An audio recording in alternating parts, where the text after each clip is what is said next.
You know how road trips are supposed to be fun, right? Snacks spilling out of the back seat, playlists blasting, windows rolled down with the night air rushing in, and that feeling of freedom where the highway feels like it belongs to you. But here's the thing. Highways at 2 a.m. don't feel like that. They feel empty, heavy, like the road has swallowed up everyone else and left only you.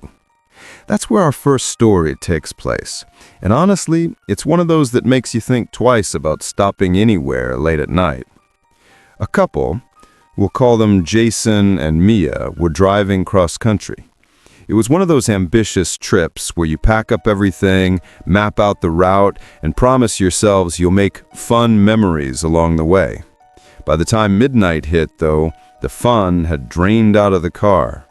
Jason's eyes were dry from hours on the road, and Mia was fighting to stay awake in the passenger seat, her head leaning against the window. They had been trading shifts, but the exhaustion was catching up. Jason kept glancing at the fuel gauge, and every time it seemed a little lower than before. The worst part, they'd already passed 2 exits, both of them completely deserted. No open gas stations, no diners glowing in the distance, just signs pointing to off-ramps that led into pitch-black fields. The interstate felt abandoned, stretched thin over miles and miles of farmland. Not a single car crossed their path for nearly half an hour. The only sound was the hum of their tires on the asphalt, steady but almost mocking, like the reminder that they were still moving, but not necessarily getting anywhere. Finally, around 2:30 in the morning, Jason noticed a faint glow on the horizon. Neon. His tired brain almost didn't believe it at first. As the car drew closer, the glow took shape. A neon gas station sign, buzzing faintly against the night sky. Relief hit them both at once. They exchanged a tired smile, like, "Okay, we're saved." Jason pulled off the ramp, slowed into the parking lot, and that's when the mood shifted. The place was lit, sure. Fluorescent bulbs hummed overhead, and the neon open sign blinked weakly in the window. But there were no cars, not a single one. No trucks parked along the side, no vehicles at the pumps, nothing. The convenience store's front windows were mostly dark, except for one corner where an ancient soda machine glowed with a dull red light, casting a weird reflection on the glass. The air was still, too still, like the world around them was paused. Mia frowned, leaning forward in her seat. "Are you sure this place is open?" Her voice cracked with unease. Before Jason could even answer, one of the pumps clicked, the digital screen flickering on like it was waiting for him. The sound made Jason jump. He shook it off, laughed nervously, and muttered, "Well, guess it's working." He slid out of the car, his sneakers crunching against the gravel. He swiped his card. The machine accepted it, but then the pump's little screen flickered.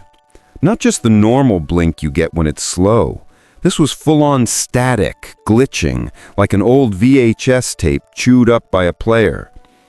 Jason leaned closer to see the numbers, and that's when his heart stopped. In the glass reflection, right over his shoulder, there was a person, tall, blurry, standing just close enough that Jason should have felt them. He spun around so fast he almost tripped. Nothing.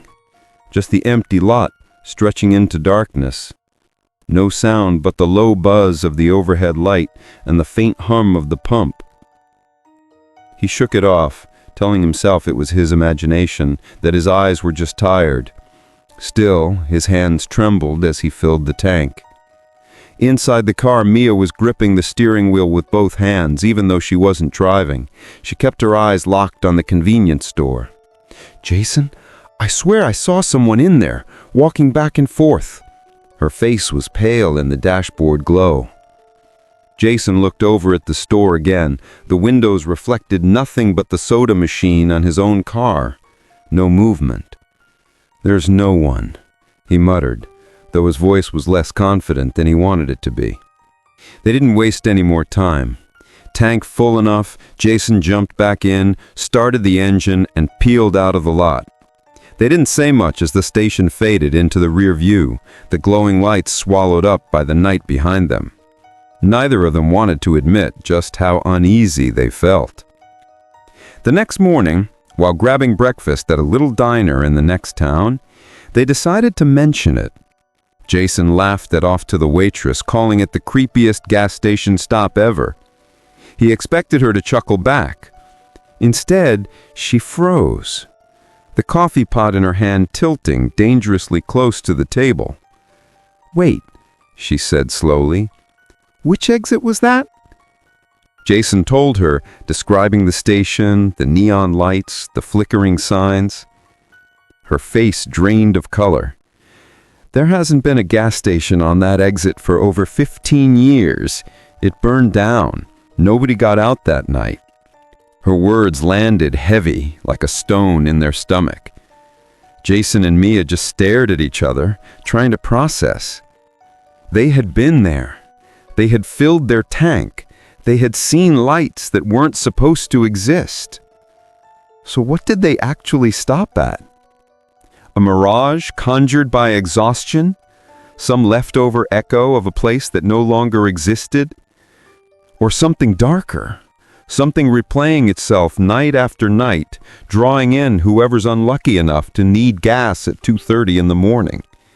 That's the kind of story that makes you want to never let your fuel gauge dip below half just to avoid testing it yourself. Because the road can feel empty at night, but maybe it isn't as empty as it seems.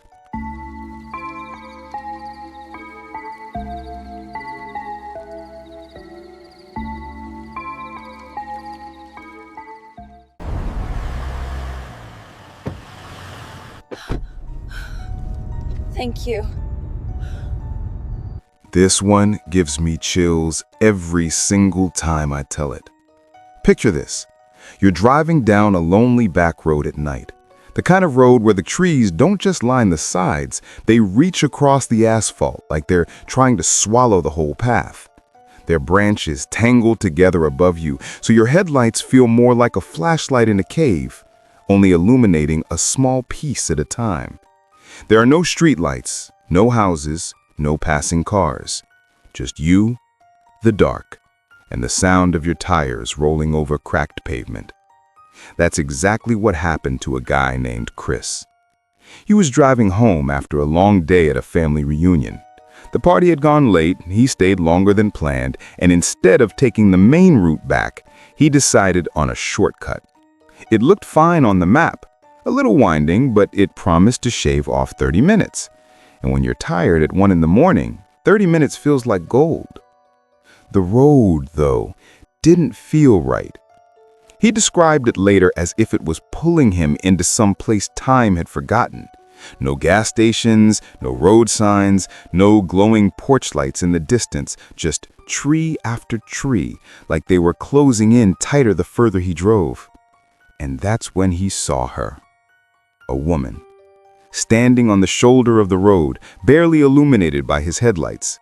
She looked like she had been waiting, thumb stretched out, classic hitchhiker's pose. Chris slowed instinctively. Every rational part of his brain screamed, "Keep going, don't stop. You don't know who this is." But something about her made him hesitate. Maybe it was the way she stood there, still and quiet. Or maybe it was the look on her face when his headlights caught her eyes. Whatever it was, he pulled over. She opened the door without asking, slid into the passenger seat, and shut it gently behind her. No smile, no real greeting, just a quiet whisper, "Thank you." Her voice was so soft, Chris almost wondered if he imagined it.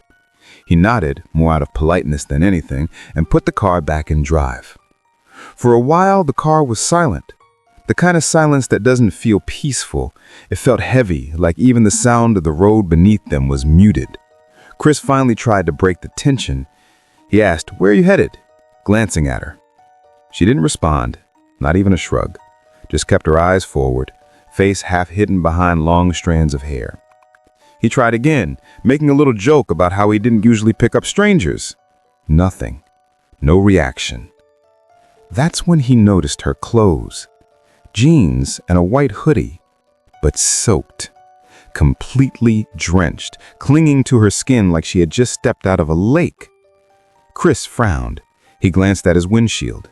The road was dry. The night sky was clear. No rain, not even dew on the trees. Where had she gotten so wet?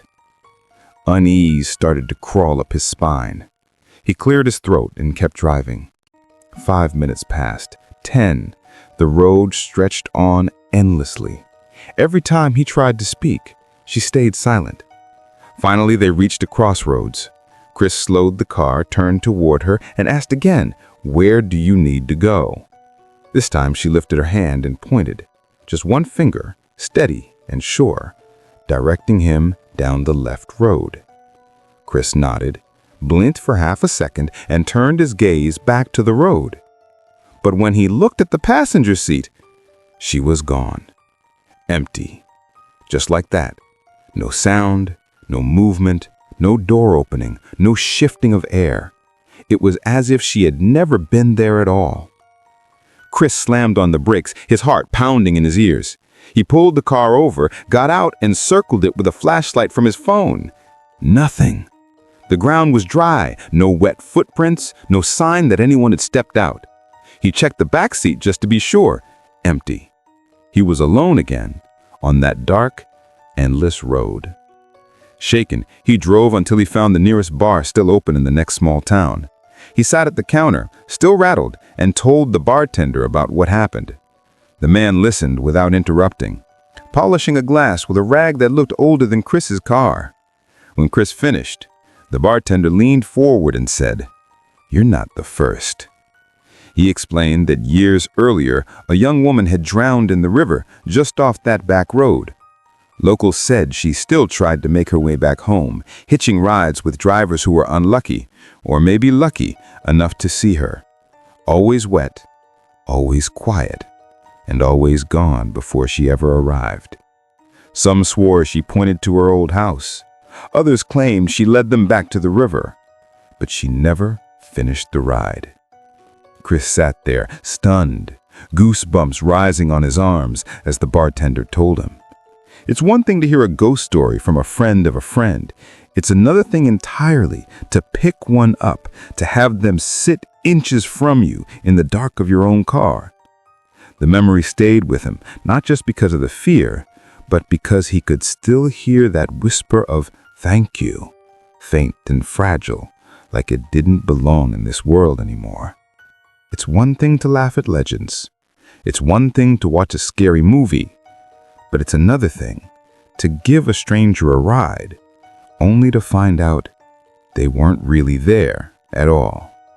Some roads are lonely for a reason, and sometimes you're not as alone as you think.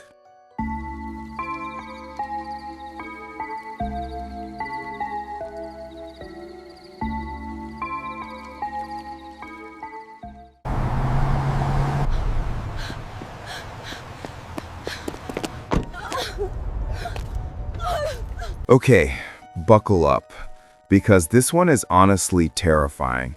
It's short in the way it first sounds, but the details make it stick in your brain forever. And if you're the kind of person who drives alone late at night, this story is gonna live rent-free in your head every single time you check your mirror.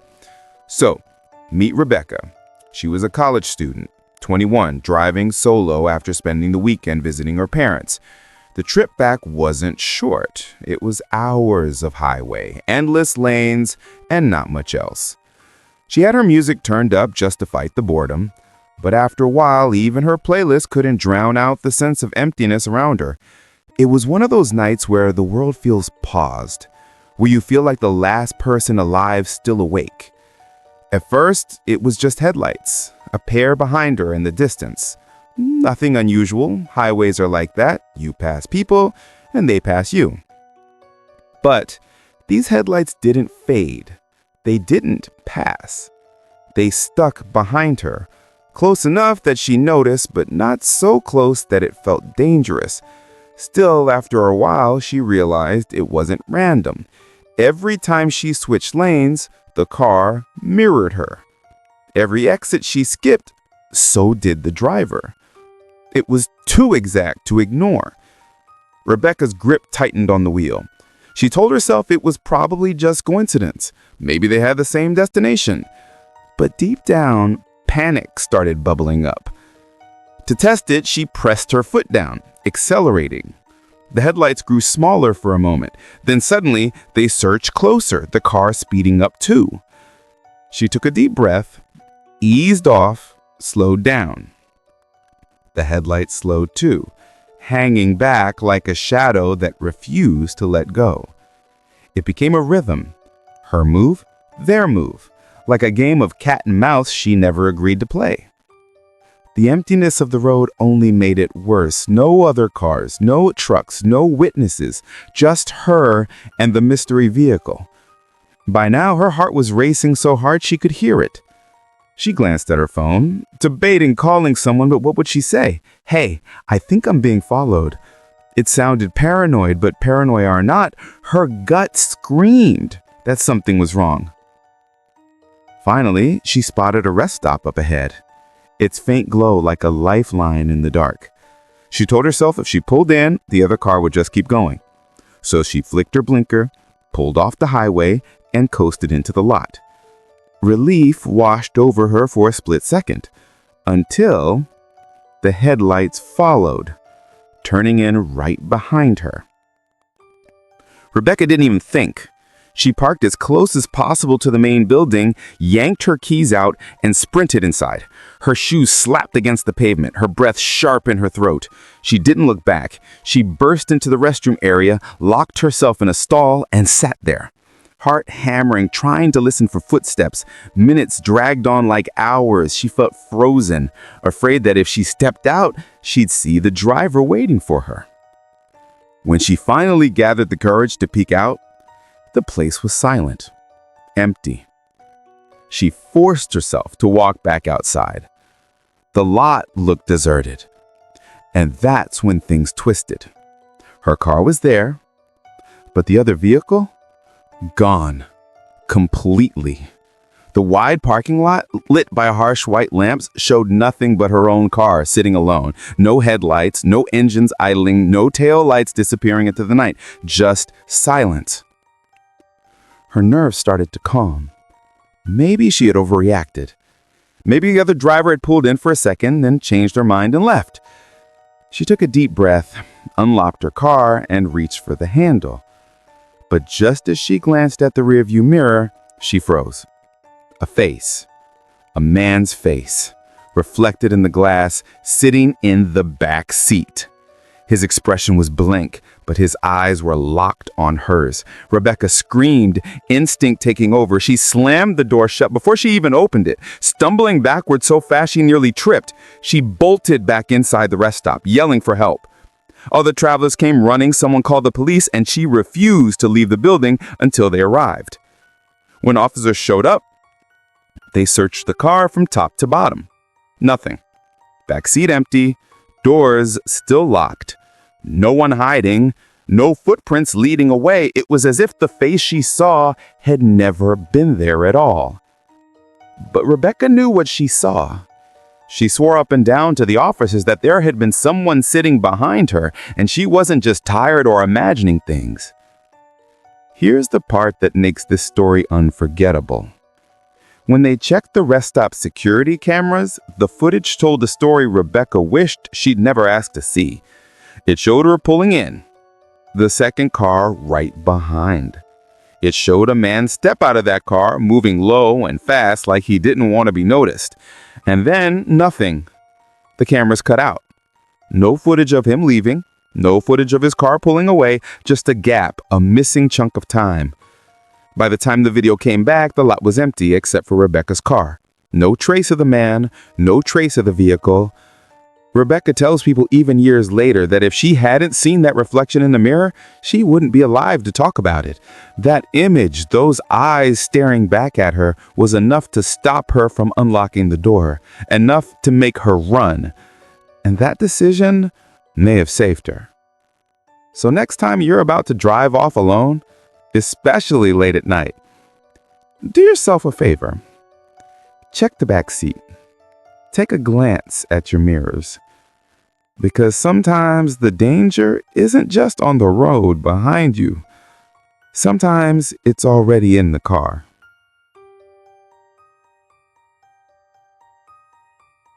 And that's our 3 disturbing road trip horror stories. From the gas station that shouldn't exist, to the silent hitchhiker who vanished without a sound, to the shadowy figure hiding in the back seat. It's proof that not every journey is about the destination. Sometimes the road itself becomes the story you'll never forget. Highways and back roads are supposed to feel like freedom, but in the middle of the night, when the world goes quiet and the air feels heavier than it should, they can turn into something completely different. Think about it. You're out there, miles from home, no one around, and suddenly your senses start picking up on the little things. A light that shouldn't be on, a figure that doesn't belong, a sound you can't explain. Most of us laugh it off during the day, but at 2 or 3 in the morning, your brain doesn't laugh. It wonders, it questions, and sometimes it remembers stories just like these. The scariest part is how ordinary it all seems at first. Stopping for gas, picking up someone on the side of the road, glancing in your rearview mirror. Everyday stuff, normal moments. But that's what makes it hit harder, because the line between normal and terrifying can flip in an instant, and once it does, you don't forget it. So if you made it this far, congratulations. You're officially the Midnight Crew. Do me a favor, smash that like button, hit subscribe, and ring the bell so you don't miss the next true horror story drop. And hey, if you've got your own creepy experience, whether it's a road trip gone wrong, a house that didn't feel empty, or something that happened when the clock hit 3 a.m., send it to the email down below. You never know, your story might be the one we share in the next episode. Until then, stay safe, keep your tank full, and maybe, just maybe, take one last look in that rearview mirror before you drive off, because sometimes the scariest part of the trip isn't where you're going. It's what might already be in the car with you.